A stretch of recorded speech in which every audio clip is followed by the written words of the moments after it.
Rebonjour les matos locos, on continue pour la fiche 4 où on applique directement les formules de base pour une suite géométrique. Ici, on va apprendre à déterminer la formule explicite lorsqu'on connaît non pas le premier terme comme dans la question précédente, mais le terme par exemple ici de rang 5. Bah oui, parce que le cours vous dit ne t'inquiète pas. Si un jour tu tombes sur une question où on te donne non pas le premier terme comme ici, mais un terme d'un rang quelconque, ici dans le cours on dit d'un rang P, et ben voici la formule explicite. Tu peux quand même trouver la relation explicite pour ta suite en appliquant cette formule, comme on l'avait vu dans la fiche 3 avec les suites arithmétiques. Alors on y va. Ici, soit Vn, une suite géométrique de raison -2 est telle que V5 égale 4.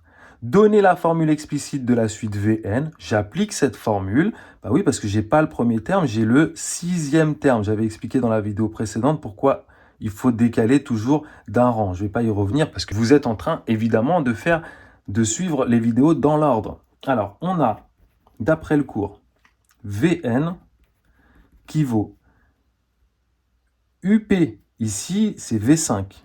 V5 fois la raison, -2, puissance n moins le nombre qui avait écrit ici. Donc n moins le nombre qui est là.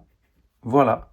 Alors, on peut un peu simplifier tout ça. Ça fait un peu de calcul, ça va nous faire un peu travailler les puissances. V5 vaut 4, ok, très bien. Fois, ici, comment ça marche? Eh bien, ici, quand vous avez la somme de deux nombres en puissance, ça vous donne un produit -2 puissance n fois -2 puissance -5. Et ça donne quoi?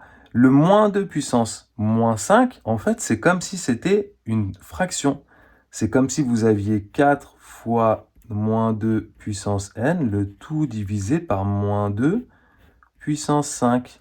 Et donc, -2 puissance 5, en fait, on peut le réécrire encore autrement. Ça me donne 4 divisé par 2 puissance 5, ça donne 32. Vous pouvez calculer rapidement. Et comme il y a un nombre impair de moins, ça va me donner -32 fois -2 à la puissance n, que je peux encore simplifier. Ici, je peux simplifier par 4 le numérateur et le dénominateur. J'obtiens 1 divisé par 8, moins 1 divisé par 8, fois -2 puissance n. Voilà, c'est un tout petit peu plus agréable comme écriture. Ok, bon bah passons à la question E.